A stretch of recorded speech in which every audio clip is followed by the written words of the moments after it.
Hello everyone, my name is Sandy Winarko.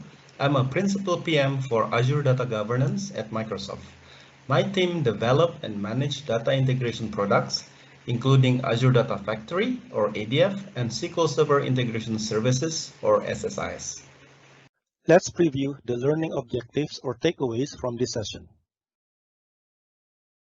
First, you will learn how to rehost your existing extract, transform, and load or ETL workloads in the cloud, including all SSIS packages and jobs, with minimal or no changes using the fully compatible SSIS in ADF. You will learn to prepare an all-PaaS solution of Azure SQL Database or Managed Instance and SSIS in ADF, essentially decoupling your database and ETL engines. Once your all-PaaS solution is prepared, you will learn the three-step iterative process of package assessment for cloud compatibility, package execution testing in Azure, and package redeployment or migration to Azure. And once your packages are migrated, you will learn to operationalize your ETL workloads in the cloud with continuous integration and continuous deployment or CI/CD across your development, testing, and production environment using ADF, Azure Monitor, and Azure DevOps. Next, you will learn to enhance your ETL workflows using first-class SSIS activities in ADF pipelines that can be combined with other complementary ADF activities, opening the door for big data or modern data warehouse patterns. And finally, you will learn to extend your ETL workflows using custom open source or third-party components for SSIS in ADF that allow you to fill functionality gaps and innovate in data integration. So remember the mantra to be repeated throughout this session: rehost, enhance, and extend. Let me provide a flash introduction that first separates SSIS from ADF and then joins them together as SSIS in ADF based on the different customer cohorts and scenarios they are targeting. SSIS, which should be familiar to most of you, is a traditional ETL tool that comes bundled with SQL Server. It's used to extract, transform, and load data with SQL Server as data source or destination. It's mainly targeting customers who want to manage their own infrastructure on premises. To use an analogy, running traditional ETL workloads on premises as SSIS packages and jobs is like being on the ground floor. ADF, which might still be unfamiliar to some of you, is a cloud-native ELT platform as a service or PaaS. It's used to extract data from various sources, load it into a data lake, transform it using big data compute such as Databricks, Apache Spark, or Azure HD Insight, hence the term ELT, and finally ingest it into a data warehouse such as Azure Synapse Analytics, where it can be visualized using a business intelligence app such as Power BI. It's mainly targeting customers who follow the just described modern data warehouse or MDW patterns. To use our analogy, running modern ELT workloads in the cloud as ADF pipelines, activities, and triggers is like being on the 7th floor. Since SSIS has been around for much longer than ADF, many customers have accumulated investments in legacy SSIS packages and familiar tools for their SSIS operations. To continue our analogy, converting hundreds to thousands of their existing SSIS packages and jobs into ADF pipelines, activities, and triggers all at once, while retraining their teams to operate new tools at the same time, is like jumping 7 stories straight up, which is virtually impossible. Enter SSIS in ADF, which is an ETL PaaS integrated with ADF. It is used to run existing SSIS packages with minimal or no changes in ADF. It is mainly targeting customers who migrate their SQL Server to the cloud. Once your packages are running in ADF, you can leave them alone or gradually enhance or replace them at your own pace with ADF pipelines and activities. Some customers still run all of their original SSIS packages in ADF, while others have already enhanced or replaced some packages with ADF pipelines and activities. To conclude our analogy, running SSIS in ADF is like taking an escalator that seamlessly carries you to the 7th floor step by step with the option to get on or off anytime at any floor. As SSIS continues to be bundled with every new version of SQL Server, more and more packages will be created to run on premises. And when it's time to migrate SQL Server to the cloud, SSIS in ADF is the path of least resistance for those packages. So, the rumors of SSIS deprecation were greatly exaggerated and cannot be further from the truth, as we continue to invest in SSIS both on premises and in the cloud. Let's break down SQL migration using an all platform as a service or PaaS solution. We start with a typical SQL Server estate on premises, including its bundled value-added services or VAS, such as SQL Server Integration Services or SSIS, SQL Server Analysis Services or SSAS, and SQL Server Reporting Services or SSRS. When you migrate your SQL Server to the cloud, we recommend an all PaaS solution of Azure SQL Managed Instance or SQL MI and SSIS in ADF to separately host your database and ETL engines respectively. SQL MI is a variant of Azure SQL Database or SQL DB that offers almost 100% backward compatibility to SQL Server. Likewise, SSIS in ADF is fully compatible to SSIS on premises, such that you can rehost or lift and shift all of your existing packages with minimal or no changes. For SSAS, you can rehost your tabular data model on Azure Analysis Services or AAS, which is also a PaaS solution. If you have a multi-dimensional data model, AAS does not support it yet, so you can leave SSAS on premises or rehost it on Azure VM, which is an infrastructure as a service or IaaS. For SSRS, there is no PaaS solution for it yet, but you can upload its existing reports and completely replace it with Power BI, which is a software as a service or SaaS.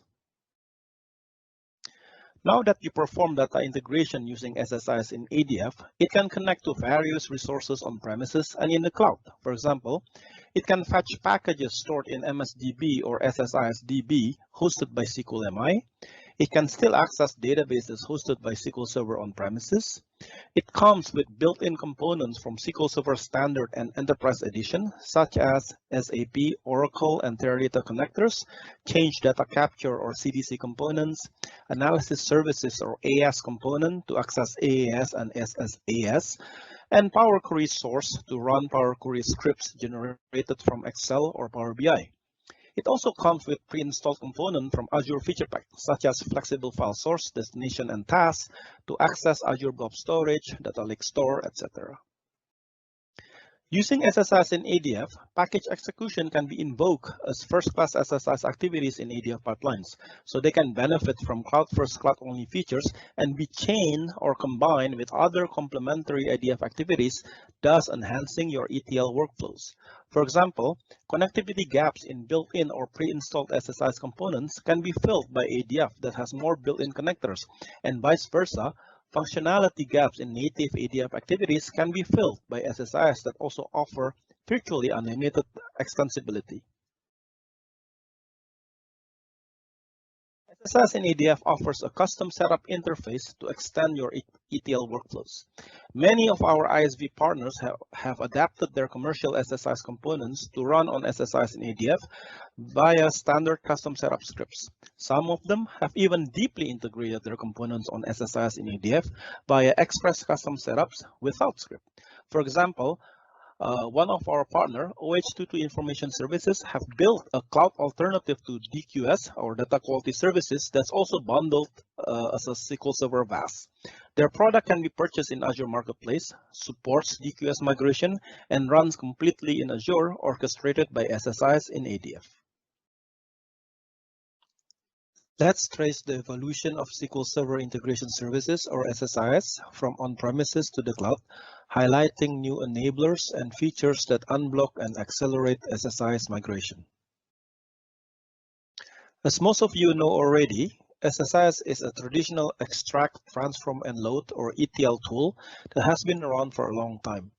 It's born as Data Transformation Services or DTS in the year 2000, revamped as SSIS in 2005, and always supports the package deployment model, where you deploy your SSIS packages into file system or SQL Server Database or MSDB. In 2012, we released the project deployment model, where you deploy your project or packages into SSIS catalog or SSISDB hosted by SQL Server. Throughout its history, customers continue to use familiar tools such as SQL Server Data Tools or SSDT, SQL Server Management Studio or SSMS, as well as DTUtil and DTExec command prompt utilities to design, deploy, configure, and execute their packages. There's also an established ecosystem of third-party components from our independent software vendor or ISV partners that extends its functionalities. In terms of pricing, it's always been bundled with SQL Server as free value-added services or VAS. In 2017, we released Linux support and scale-out feature that allows you to run many SSIS packages in parallel using a single master multiple workers topology. This architecture also forms the foundation for SSIS Platform as a Service or PaaS in Azure Data Factory or ADF that's released in the summer of 2018.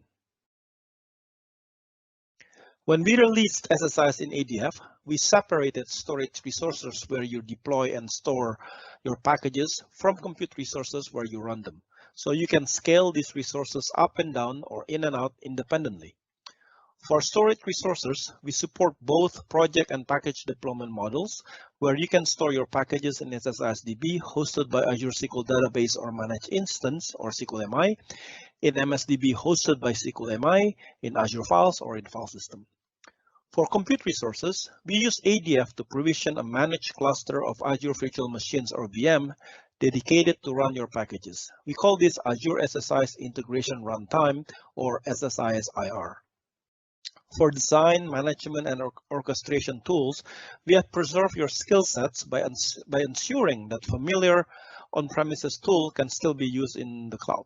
For example, we have Azure-enabled SSDT, SSMS, as well as DTUtil and DTExec command prompt utilities. We have also turned Azure-enabled SSDT into an all-in-one SSIS migration tool, where you can perform the three-step iterative process of package assessment for cloud compatibility, package execution testing in Azure, and package redeployment to Azure. On ADF user interface or UI, you can configure your package execution as first-class SSIS activities in ADF pipelines. If you use SQL Server Agent to orchestrate your package execution on SQL Server, you can now use SQL MI Agent to orchestrate them on SSIS IR in ADF. On SSMS, you can now use SSIS scheduling features to auto-create SSIS activities in ADF pipelines, or SSIS Job Migration Wizard to convert SSIS jobs in SQL Server Agent into SSIS activities in ADF pipelines.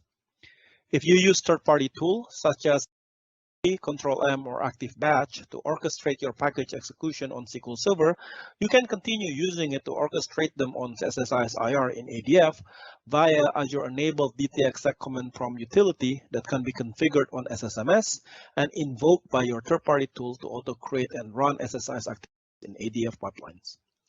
To preserve the established ecosystem of third-party components, most of our ISV partners have adapted their components using custom setup and third-party licensing interfaces to run on SSIS IR in ADF.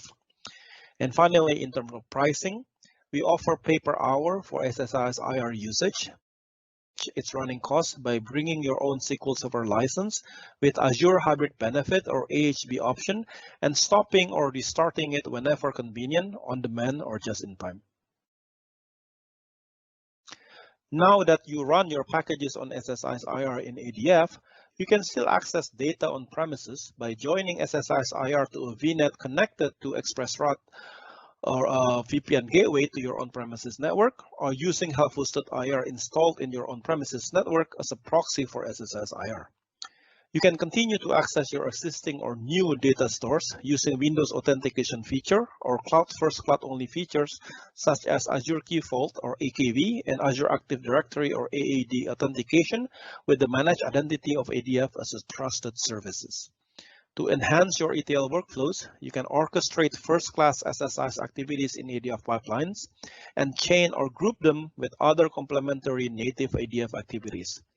Finally, with Azure Monitor integration, you can visually present metrics, interactively query logs, and create near real-time alerts on all SSIS IR and SSIS package execution, while with Azure Data Catalog or ADC integration, you can view data lineage from your ETL workflow.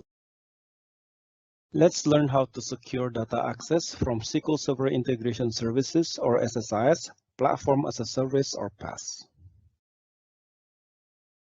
As most of you know already, secure data access from SSIS on-premises can be ensured by placing SSIS engine and data stores in the same network behind a corporate firewall.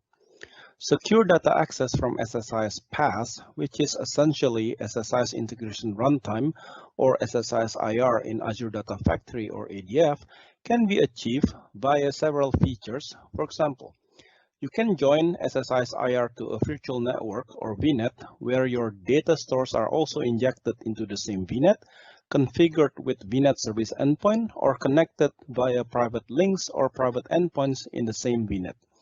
You can use self-hosted IR as a proxy for SSIS IR, where it can be installed in the same network where your data stores reside behind a corporate firewall.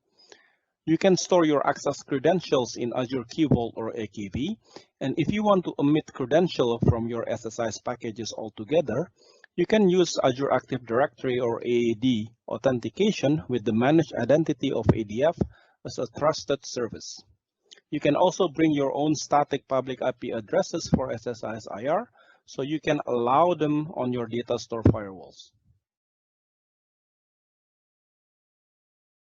VNet injection and self-hosted IR as a proxy are two alternative methods for on-premises data access from SSIS IR. With VNet injection, you can join SSIS IR to a VNet connected to your on-premises network via ExpressRoute or VPN gateway, so your on-premises data stores will be assigned private IP addresses that are accessible by SSIS IR in the same VNet. With self-hosted IR as a proxy, you can install it in your on-premises network where your data stores reside. Once enabled, supported data flow tasks in your packages will be broken down into on-premises staging tasks that run on self-hosted IR to move data between on-premises data stores and Azure Blob Storage Container as a staging area, and cloud staging tasks that run on SSIS IR to move data between the staging area and cloud data stores. Both on-premises data access method can be used without redesigning your existing packages, since modifying relevant connection string to use private IP addresses and enabling the connect by proxy property of relevant connection managers can be done at runtime by assigning the appropriate values to your SSIS parameters, connection manager properties, or property overrides. Let's enumerate the pros and cons for VNet injection of SSIS IR to access data on premises. The pros are, for example, it uses SSIS IR, which is a managed infrastructure. It supports all SSIS components, and it moves data from and to on-premises data stores directly without staging. The cons are, for example, it depends on SSIS IR original availability. It requires complex network configuration with many requirements to consider. For example, it requires Network Security Group or NSG on certain ports that allows outbound traffic from SSIS IR inside your VNet to other Azure resources. And it may require some or more exemptions from company-specific network policies. For example, it requires certain network resources to be auto-created inside your VNet, such as a public IP address, load balancer, and NSG that allows inbound traffic from Azure Batch, our underlying infrastructure, into your VNet to manage SSIS IR. With VNet injection of SSIS IR, you can also configure forced tunneling for outbound traffic inspection. You can audit or inspect all outbound traffic from SSIS IR inside your VNet by redirecting it to a network virtual appliance or NVA, Azure Firewall, or on-premises firewall. But you must allow the outbound traffic required by SSIS IR using firewall rules and exclude all traffic from and to Azure Batch that manages SSIS IR by configuring a user-defined route or UDR. Let's enumerate the pros and cons for self-hosted IR as a proxy to access data on premises. The pros are, for example, it does not depend on SSIS IR regional availability. It is simple to install and configure. as it is enabled by a single connection manager property, which is connected by proxy, and it can reuse your existing Azure Blob Storage link services in ADF to set up the staging area. And it requires no or less exemptions from company-specific network policies. For example, it has no inbound traffic into your on-premises network. The cons are, for example, it uses self-hosted IR, which is an unmanaged infrastructure. It supports only some data flow components for now, and it moves data from and to on-premises data stores indirectly with staging. Let's explore the extensibility features for SQL Server Integration Services, or SSIS, Platform as a Service, or PaaS. SSIS PaaS, which is essentially SSIS Integration Runtime, or SSIS IR, in Azure Data Factory, or ADF, comes in two flavors, Standard and Enterprise Edition. SSIS IR Enterprise Edition allows you to use advanced or premium features such as Change Data Capture, or CDC components, Oracle Teradata and SAP BW connectors, SQL Server Analysis Services, or SSAS, and Azure Analysis Services, or AAS connectors and transformation, fuzzy grouping and lookup transformation, term extraction and lookup transformation. Some of these enterprise features, such as Oracle Teradata and SAP BW connectors, will also require you to install additional components, essentially customizing your SSIS IR via its custom setup interface. The custom setup interface allows you to add your own setup steps during the provisioning or reconfiguration of your SSIS IR. For example, to start additional Windows services, add Windows environment variables, persist Windows authentication credential to access data stores, enforce strong cryptography or more secure network protocol, and install additional custom open source or third-party components, including APIs, drivers, assemblies, connector, extension, etc. You can configure a standard custom setup on SSIS IR by following these steps. First, prepare an entry point script or main.cmd plus associated files and upload them into a blob container in your Azure storage account.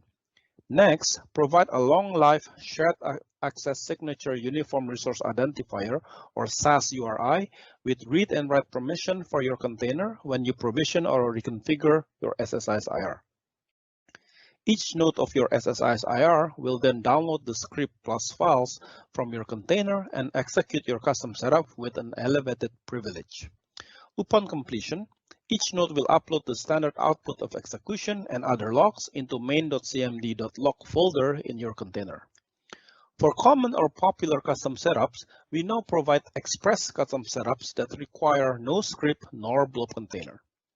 Standard and Express Custom Setup support the installation of free or unlicensed and paid or licensed components. To support the installation of paid or licensed component from our independent software vendor or ISV partners, we face challenges from the dynamic nature of SSIS IR, where its nodes are volatile in the sense that they can be allocated or released at any time. For example, we regularly re-image the nodes to release security patches or new features. Customer can stop and restart their SSIS IR to manage its running costs. Customer can scale up and down through various node sizes, and customer can scale in and out the number of nodes between 1 to 10 or more by a special request. Consequently, collecting machine-specific info such as MAC address or CPU ID, etc., that's traditionally used in on-premises installation to bind a component license to any particular node is not viable anymore. To facilitate license binding and validation on SSIS IR for our ISV partners, we provide new, unique, and persistent Windows environment plus SSIS system variables to identify SSIS IR. These are SSIS IR cluster ID and cluster node count. Here is a typical implementation of third-party extensibility for SSIS IR. The little guy on the left represents our customer who has paid for a third-party component from our ISV partner and received a custom setup script with product key and associated files to install on his SSIS IR. At setup time, when he provisions his SSIS IR, the custom setup script will run on each node to obtain his SSIR cluster ID from Windows environment variable and submit it together with the product key to the ISV's activation server to get an activation key. After receiving the activation key, the custom setup script will locally store it, for example, in a registry, and install the associated files on each node of his SSIS IR. This is the license binding process. At runtime, when he runs packages on his SSIS IR, the third-party component will fetch the locally stored activation key and validate it against his SSIS IR cluster ID from SSI system variable on each node of his SSIS IR to ensure that it is licensed to run the third-party component. This is the license validation process that could also optionally report his SSIS IR cluster node count from SSI system variable to the ISV's activation server. Here is a list of our ISV partners who have adopted their existing paid or licensed components to run on SSIS IR in ADF via standard custom setup. Some of them have also deeply integrated their components to run on SSIS IR in ADF via express custom setups. Let's review the recommended process, actions, and tools for SQL Server Integration Services or SSIS migration. The SSIS migration process usually starts with a database administrator or DBA or anyone else who has access to existing SSIS projects or packages. He can use Data Migration Assistant or DMA to perform SSIS package assessment for cloud compatibility in batches for packages stored in SSIS catalog or SSISDB hosted by SQL Server, in SQL Server Database or MSDB, in file system, or in SSIS package stores on top of MSDB or file system. He can also use Azure-enabled SQL Server Data Tools or SSDT to perform SSIS package assessment project by project in batches or package by package. SSIS package assessment will generate a report that highlights any potential issues when running those existing packages on SSIS Integration Runtime or SSIS IR in Azure Data Factory or ADF and offers specific recommendations to mitigate them. The DBA can export SSIS package assessment report into a CSV file that can be shared with a business intelligence or BI developer or anyone else who could mitigate those potential issues. The BI developer can also use Azure-enabled SSDT to perform an iterative process editing or redesigning existing packages if necessary to mitigate potential issues, testing package executions in Azure, and reassessing those packages. Editing or redesigning your existing packages is likely to be unnecessary since modifying them can be done at runtime by assigning the appropriate values to your SSIS parameters, connection manager properties, or property overrides. Once the BI developer has mitigated all potential issues, he can redeploy existing SSIS projects or packages or ask the DBA to migrate them in batches from SSISDB or MSDB hosted by SQL Server or from file system to SSISDB hosted by Azure SQL Database or SQL DB, to SSISDB hosted by Azure SQL Managed Instance or SQL MI, to MSDB hosted by SQL MI, to Azure Files or to file system, using Database Migration Service or DMS, Integration Services Deployment Wizard, DTUtil Command Prompt Utility, or manual copy. Let's go through the complete SSIS migration playbook, which is a 4x5 matrix of recommended actions and tools to assess and migrate existing SSIS packages, as well as to migrate existing SSIS jobs based on the storage types for packages and Azure destinations for SQL migration. For example, if the storage type is SSISDB and Azure destination is SQL MI with MI agent as orchestration tool, You can use DMS to migrate existing SSIS packages from SSISDB hosted by SQL Server to SSISDB hosted by SQL MI. If the storage type is file system and Azure destination is SQL DB with ADF as orchestration tool, you can use SSIS Job Migration Wizard on SSMS to migrate existing SSIS jobs from SQL Server agent to ADF. If the storage type is MSDB and Azure destination is SQL MI with MI agent as orchestration tool, you can use dtutil command prompt utility to redeploy existing SSIS packages from MSDB hosted by SQL Server to MSDB hosted by SQL MI and reconfigure the storage type with SSIS IR package store. And finally, if the storage type is SSIS package store and Azure destination is SQL DB with ADF as orchestration tool, you can use SSIS scheduling feature on SSMS to recreate SSIS jobs in ADF. Let me show you how to provision SQL Server Integration Services Integration Runtime or SSIS IR using Azure Data Factory or ADF portal.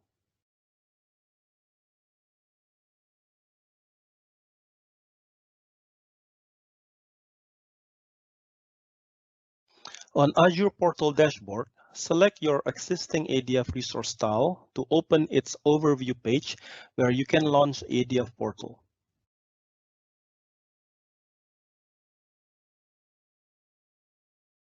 On ADF overview page, select the author and monitor link to launch ADF portal where you can provision your SSIS IR.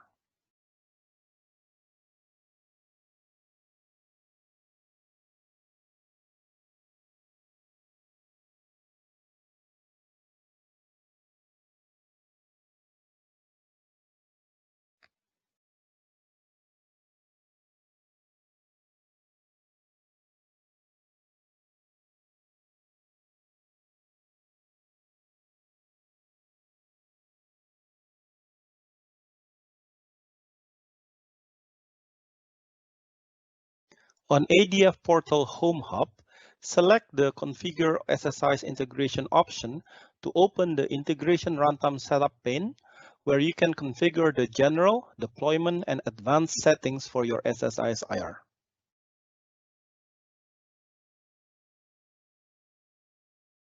On the General Settings page, you can enter the name of your SSIS IR. You can enter the description of your SSIS IR. The type of your SSIS IR is fixed to Azure SSIS. You can select the location of your SSIS IR, recommended to be the same as the location of your Azure SQL Database server or managed instance that hosts SSIS catalog or SSISDB. So cross-regional network latency can be avoided when your SSIS IR writes package execution logs into SSISDB.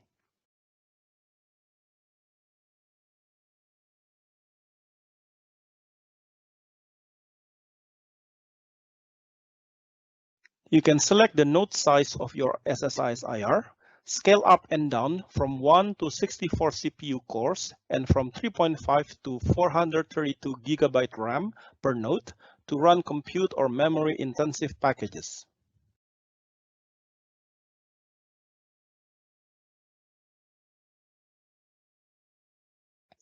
You can select the cluster size of your SSIS IR, scale in and out between 1 to 10 nodes per cluster to run packages in parallel across multiple nodes.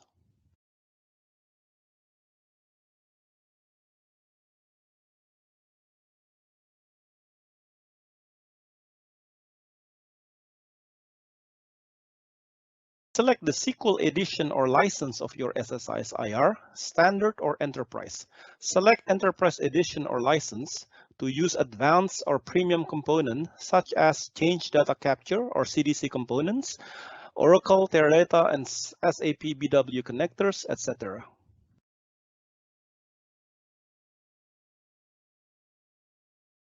Finally, you can select Azure Hybrid Benefit or AHB option to bring your own SQL license for your SSIS IR. Save money by paying only Azure VM and managed service charges.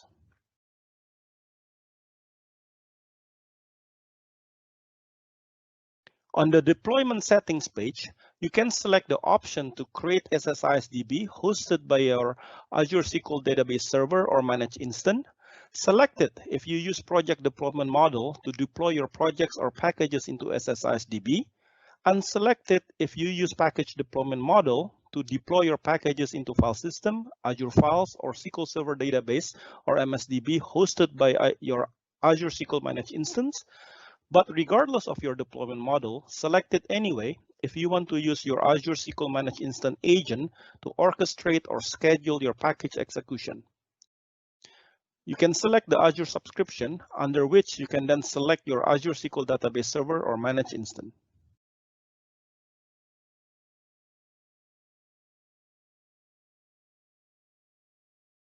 You can select the location of your Azure SQL Database Server or Managed Instance. Recommended to be the same as the location of your SSIS IR, which is selected by default to avoid cross-regional network latency as previously mentioned.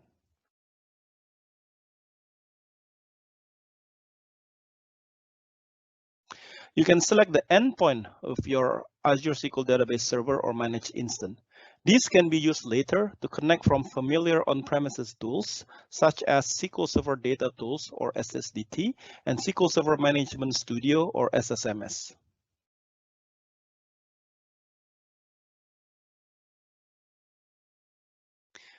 You can select the option to use Azure Active Directory or AAD authentication with ADF Managed Identity, so we can create and manage SSISDB on your behalf.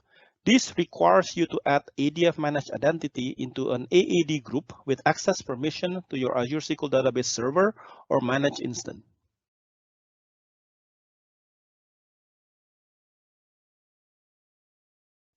Alternatively, you can enter the admin credential for your Azure SQL Database Server or Managed Instance, so we can create and manage SSISDB on your behalf. Finally, if you don't use Azure SQL Managed Instance, you can select the service SSISDB hosted by your Azure SQL Database Server. Scale up and down from basic to general purpose, business critical, and hyperscale tiers for a single database or use elastic pool.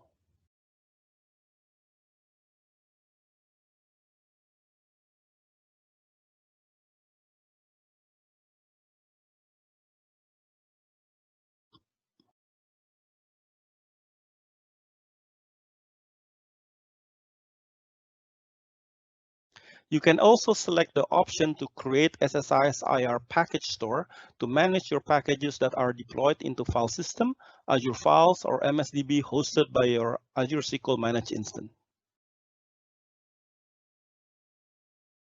You can select the plus new button to add a new SSIS IR package store. You can enter the name of your SSIS IR package store.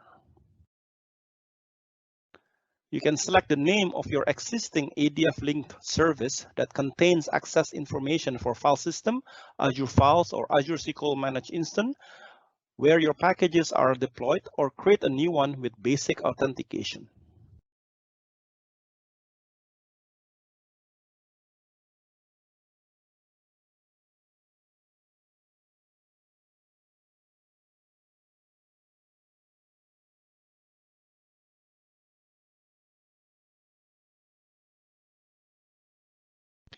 If you don't want to create SSISDB or SSIS IR package stores, you can still deploy your packages into file system or Azure Files, or embed them in your ADF pipeline payload.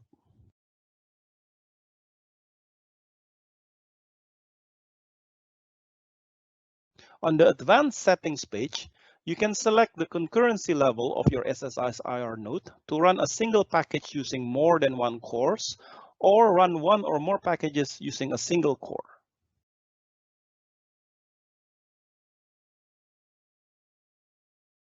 You can select the option to customize your SSIS IR with additional system configuration or component installations via a standard custom setup script or express custom setups without script.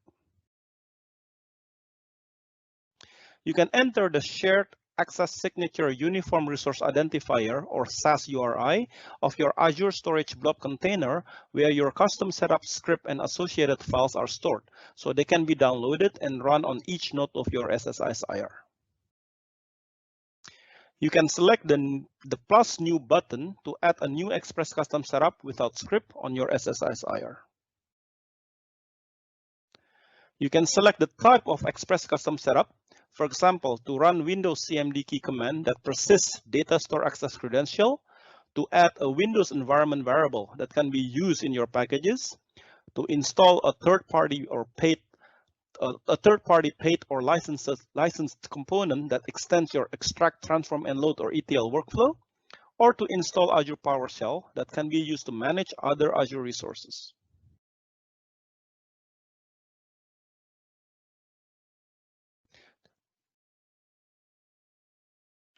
To run a CMD key command, you can enter your targeted computer or domain name, your account name or username, and your account key or password.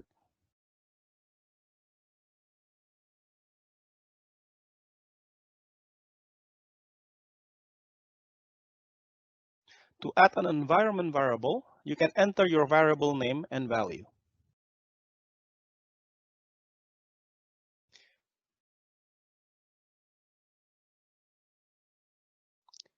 To install a licensed component, you can select one of many from our independent software vendor or ISV partners and enter the license key that you have purchased from them.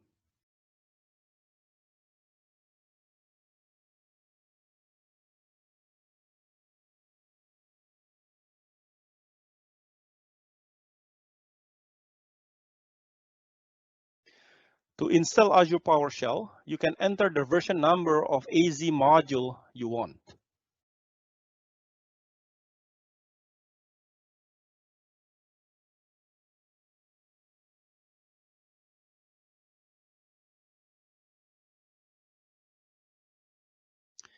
You can also select the option to join your SSIS IR to a virtual network or VNet.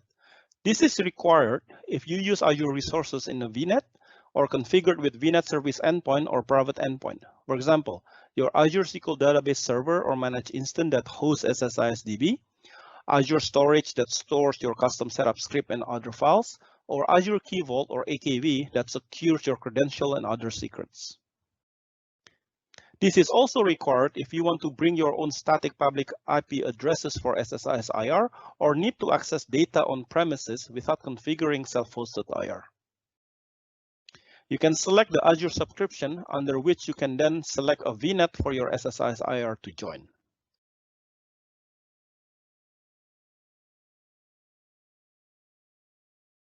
The VNet location is fixed to the location of your SSIS IR. The VNet type is fixed to Azure Resource Manager or ARM VNet. You can select the name of your existing VNet or create a new one.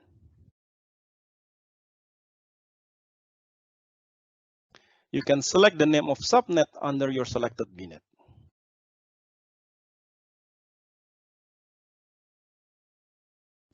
You can select the options to bring your own static public IP addresses for SSIS IR that can be allowed on data store firewalls, or leave it unselected to assign dynamic public IP addresses to your SSIS IR.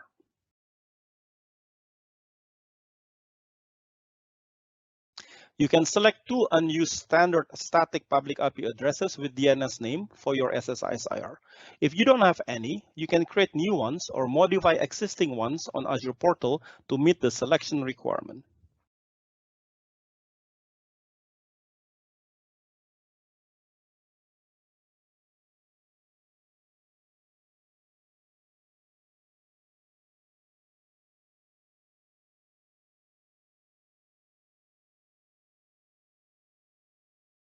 Alternatively, you can select the option to configure self-hosted IR as a proxy for your SSIS IR. This is required if you need to access data or resources on premises, in a VNet, or configure with VNet service endpoint or private endpoint without joining your SSIS IR to a VNet. You can select the name of your existing self-hosted IR.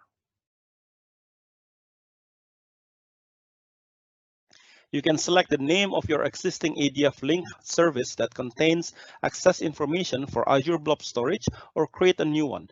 This will serve as a staging area when self-hosted or SSIS IR processes data.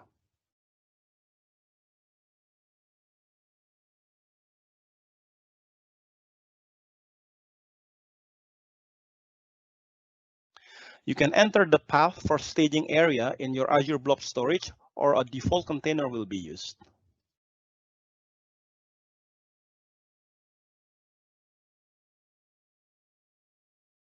On the summary page, you can find the general deployment. And advanced settings you have configured. You can also find documentation links that you should bookmark. They will guide you to deploy your projects or packages and manage the running cost of your SSIS IR by starting and stopping it whenever convenient, on demand, or just in time. Finally, you can start your SSIS IR.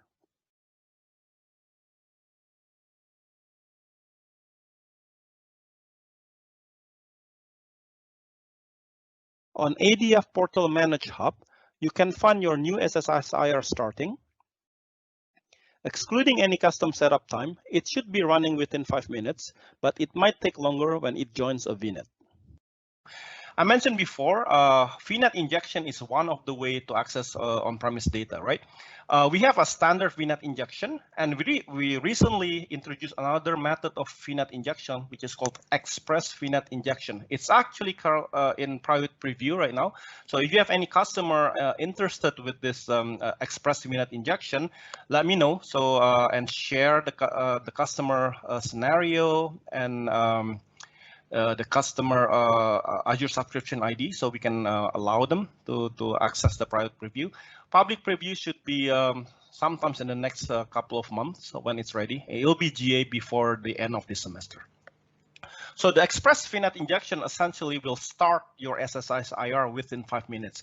The current standard VNet injection will start about 30-40 minutes. So it's a long time to allocate the VM, install SSIS, etc. But with the Express VNet injection, all that can be done within 5 minutes. And the important thing for enterprises are essentially we have no inbound traffic requirement for the Express VNet injection. If you look at the diagram, on the left-hand side is the standard injection. On the right-hand side is the Express injection. On the standard one, you can see there are 2 inbound arrows from Azure Batch and also from Microsoft. Basically the support team, right? The first one is essentially needed for Azure Batch, the underlying infrastructure of SSIS IR to manage the nodes inside the customer VNet. The second one is needed for troubleshooting whenever there's an issue with the SSIS IR. In the Express VNet injection, there's no inbound traffic requirement because we don't need to have a public IP inside the customer VNet. So that is a really customer-friendly features. And the other one is like if you look at the outbound traffic, the standard injection has many traffic coming out, right? So that means when you create an NSG, a network security group, there's many ports that you need to make sure that it's open to keep SSIS IR operating. While on Express VNet injection, there's only a few required. And for example, for the service stack, for the standard VNet injection, you need to use a wide enough service stack like Azure Cloud.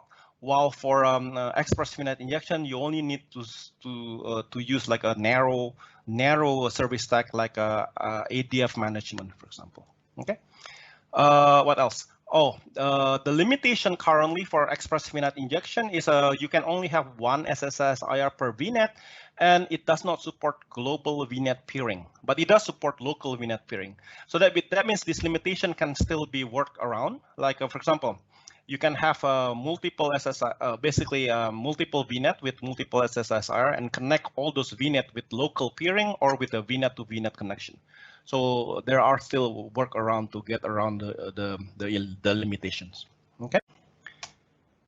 The second one is what I mentioned before. This feature is called dual standby SSIS IR pair for BCDR. What it does is like this, both of this pair, essentially two running SSIS IR, they work in sync with the Azure SQL DB or MI Failover group. So you have one SSIS IR attached to the primary SSISDB. The second one is attached to the secondary SSISDB. The secondary SSISDB is a read-only replica to the secondary region, right? So at any time, the only one that's active is the primary SSIS IR attached to the primary SSISDB. So the primary SSIR can fetch and execute packages from SSISDB, as well as writing the package execution log back into SSISDB.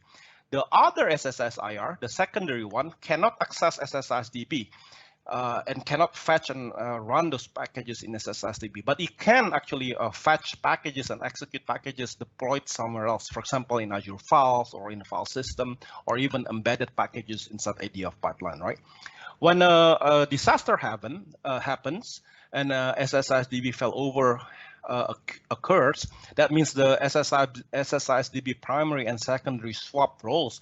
The SSIS IR also, the primary and secondary one, will also swap roles with a near zero downtime. And this is actually very important because we have a financial service customer that actually using this, because for them, they have, like, I think if I remember, like the primary SSIS IR is in North Europe. The secondary one is actually in Western Europe. So they want to make sure if there's if there is a disaster in North Europe, it can switch to the West Europe with zero downtime, because they're running package execution to process financial transaction every 7 seconds. So near zero downtime is very important for financial service customers. Okay, on the screenshot that I'll show you is essentially I have two SSIS IR. They are both running. One of them is in US. The other one is in West US 2, and you can see there's a tile showing the role and the name of the pair, right? So the name of the dual standby pair is my SSIS IR pair, and the role can be shown like one is primary and the other one is secondary. Okay. All right. The third feature is it's not recently, it's not fairly new. It's been around for almost, like, I think 4 or 5 months, right? This is actually Azure Monitor integration. So what we do is like we enable SSIS and ADF to push logs for SSIS IR operation. So essentially SSIS IR start operation, stop operation, or even maintenance operation that we do on behalf of the customer. And we push those logs into Azure Log Analytics and also SSIS package execution. In this way, the customer can actually set alert. And whenever, if their SSIS IR start operation failed, for example, they will be alerted through SMS, short messaging service, or through email, or even through Event Hub. And if their SSIS package execution are failed or successful or whatever, right? For example, in my screen, I enable SSIS package execution failed and activity failed on. Also, the SSIS IR start failed and SSIS IR stop operation if it being stuck will send me an alert, for example, right? On the right hand side screenshot, I show you the log analytics surface where you can actually basically design any queries of the logs that being pushed there, any query at all, and then based on that query, you can create custom alert on it. All right. So the next one is actually still in preview. This is actually integration of SSIS and ADF with Azure Preview data catalog. So with this feature, you can view data lineage from SSIS package execution on SSIS IR. No matter how you trigger the package execution, either using T-SQL or using SSIS activity in ADF pipeline, all lineage will be pushed into Azure Preview data catalog. For example, in this picture, you have to actually connect your Azure Preview account with the Azure Data Factory. You can see on the left-hand side, I have my Azure Preview connected to my ADF. So my ADF is called Savvinark ADF v2, and my Purview is called Savvinark Purview. So both of them are connected. And then on the right-hand side, I show you the lineage of a simple package that I run recently. It's essentially move data from table 3 to table 5 with a derived column transformation that combine first name and last name from the source into a full name column on the destination. And you can see the result of that ETL shown as a data assets and lineage in Azure Preview on the right-hand screenshot. Okay. And finally, the last feature, new enterprise-friendly feature, is essentially a DevOps tool. We have two types of DevOps tools for CI/CD, continuous integration and continuous delivery. If you use Azure DevOps, you can use the built-in SSIS build, deploy, and catalog configuration tasks. So you can essentially add those tasks in your Azure DevOps. So whenever you design a new package, because it has a source control, whenever your package can change, it will actually kick off the pipeline, the Azure DevOps pipeline, to build a new project file or a new manifest file, and then deploy it to SSISDB or Azure Files, etc. So it's essentially a standard CI/CD. But if you don't use Azure DevOps, for example, if you use a different tool for CI/CD, you can use the standalone SSIS build or deploy executables on the right-hand on the screenshot on the right-hand side. You can see that, right? So you have a DevOps tools, you have a DevOps tool tasks, and you have DevOps tools executables. All right. Okay. As a start, I'm showing you a page on my SQL managed instance. I have set up two managed instance, right? One is in the East US, and the other one is in the West US too. It's called Savinac SQL MI and Savinac SQL MI2. These two, I already set up a failover group. So if there is a disaster happen in East US, it will switch to the West US, right? And both of this SQL MI has also the corresponding SSIS IR that's always running. So what I will show you later is when I force a failover on managed instance, the SSIS IR also will swap roles. Okay, the first SSIS IR, this one you can see right here. The name of my managed instance is Savinac SQL MI. So my SSIS IR. Oh, what happened? Did I? No, I think it's okay. On my first SSIS IR, it's connected to you see the primary SQL managed instance, right? And my SSIS IR here is actually a primary SSIS IR. My secondary, sorry, let's keep going. What's going on here?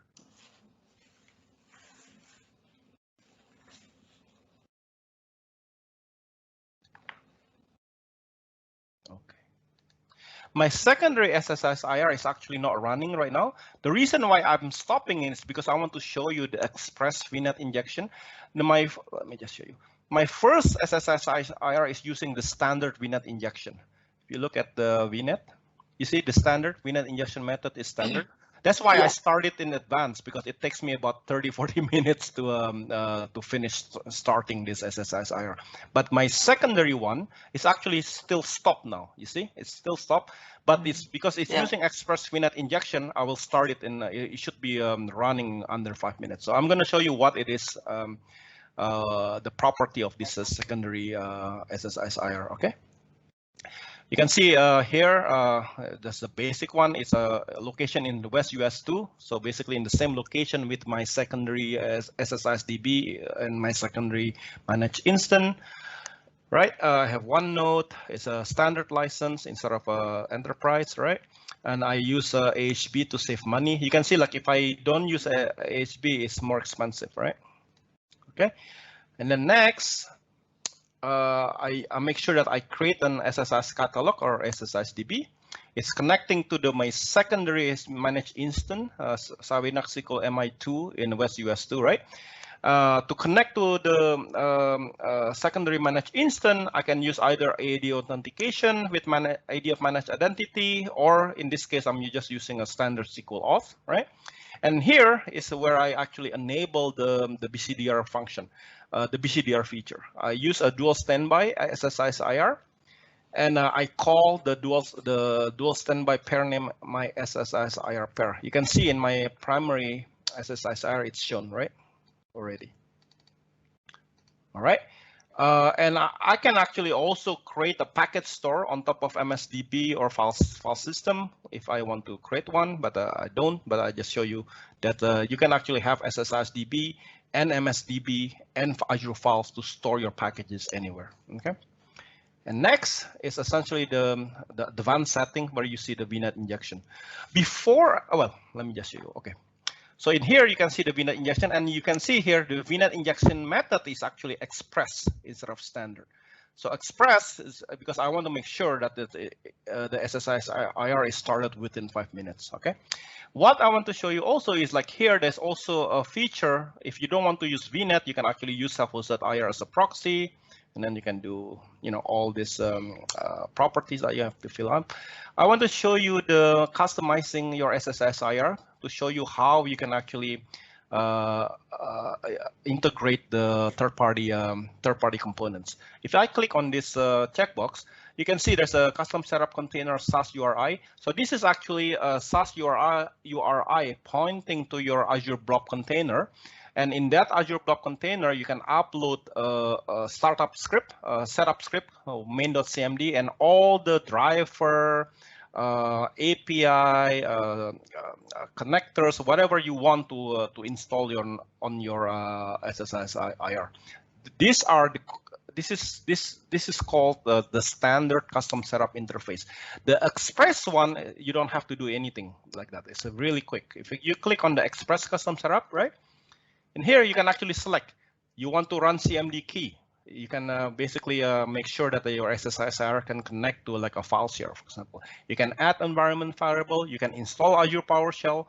If you do that, it's very simple. You just put the version of the Azure Powershell and it will be installed on your SSIS IR. You don't have to do anything, right? What I want to highlight is the one that actually using license component, install license component. When you do that, you can see these are all the partners that are already integrated their component with SSIS IR. You can see SentryOne. I think SentryOne is bought by SolarWind, right? I think so. This SolarWind component. You have OH22 that actually built a DQS extension, data quality service extension with SSIS IR. There's Kingsuisoft that connect with the dynamic CRM, Salesforce, blah blah blah. Theobald Software has all this connectivity. These are the leading provider for SAP connectivity. SAP HANA, SAP ECC, blah, blah, blah. Acresoft is actually competing with Theobald Software for SAP connectivity, and CData has the most comprehensive connectors. This is where I mentioned that it has like a Google BigQuery destination. It has a Amazon Redshift, Amazon Aurora, everything, source and connection. You can essentially select it. When you select it, you just put your license key, and that's it. Suddenly, your SSIS IR has CData component for all type of connectivity. Okay. I'm not doing that because I'm just showing you an example. All right, so that's it. And now you see on the summary page of my secondary SSIS IR, all the property that is selected, right? And then the warning on how much it's going to cost you. You can see the VNet injection is express. And I also set up the dual standby BCDR pair, right? Okay, because I didn't change any property, I'm just going to cancel this and I'm just going to start it, okay? Right away. Let me clear everything. So what I'm gonna do is just like this one, right? I'm just gonna start it right away. There. So within 5 minutes, it should start it. Normally, if everything goes well. All right. While we are waiting for that IR to be started, I want to show you integration with Azure Preview. In here is my Azure Preview account homepage, right? I want to show you that I run a package before. Here's a package that I ran before. I run a package using SSIS activity and using T-SQL, right? Essentially a simple ETL from table 3 to table 5. Table 3 is essentially, let me show you how do I do this. Okay, let me open this. Has first name, last name, street, postal code, city, country, right? This is the column of the source. And then I transform that data, basically combining first name and last name with a string variable in between, and add another column called full name. Okay, and the result should be here. You see, so you have all the original column with the new column called full name. Okay, so when I run this package, I just did it an hour ago. You can see here I just run transformation. It's called, this package is called transformation, right? Transformation.dtsx. I run it using SSMS, so that means you're using T-SQL. I run it and it succeeded. It's only an hour ago, right? And you can see the data lineage on the preview. If I click on the browse asset,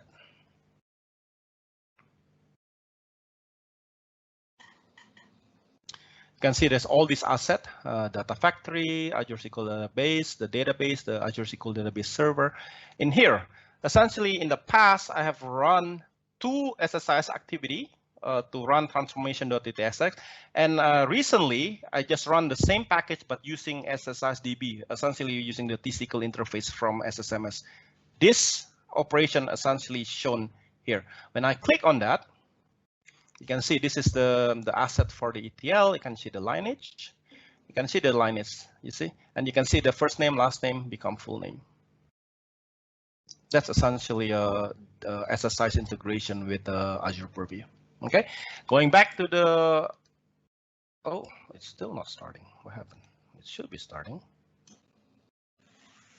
So let me give you a reason why it's probably taking a little bit longer. The technology behind the Express VNet injection is essentially we provide standby pool. So a standby pool is essentially a pre-provision pool of SSIS VM, and this VM is essentially running already, but without connected to the customer VNet, right? So like as soon as a request coming in, we allocate the pre-provision SSIS IR to the customer VNet in the Express VNet injection.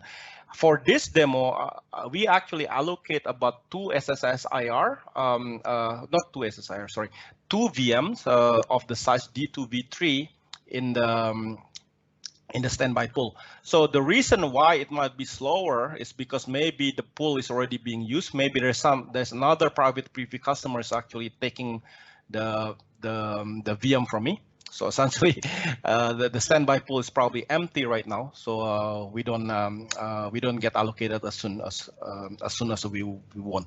Usually, if it's already if we have a big enough standby pool, it should be finished in less than 5 minutes. Yeah, it's probably. Let me just see what is going on here. Yeah, it's still starting. But in any way. Once I do that, like once if it's started, then I can essentially just go back to my SQL MI page, right? And I can actually force a failover in here. And when I do a force failover like this, the primary and secondary will switch. That means like the East US becomes secondary, West US become primary, and also on this page, the SSIS IR will switch from primary to secondary, and in here, that's still being started, will switch from oh, there you go. It's a bit slow, but it's not 20 or 30 minutes, right? And you can see, right? You see, SSIS IR primary, SSIS IR secondary. Okay. Now I'm gonna. This is primary. This is secondary. I'm gonna do a force failover. You can see this is the failover. So now Sawinak SQL MI, which is primary, will become secondary, and Sawinak SQL MI2 will become primary.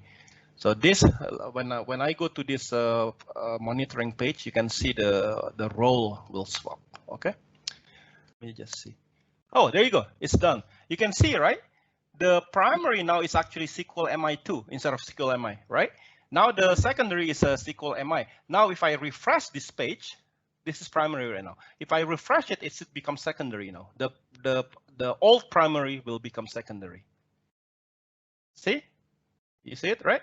And then the old secondary is already switched to primary. Let me just refresh that again. Yeah, see, primary.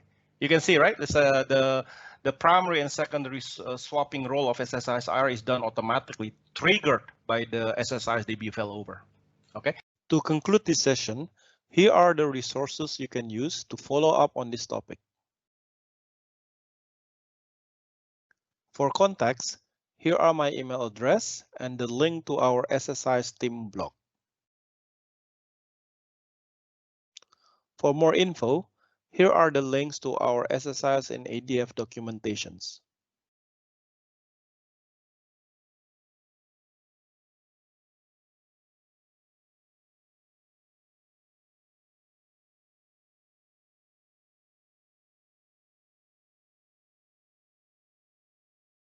Thank you for your attention.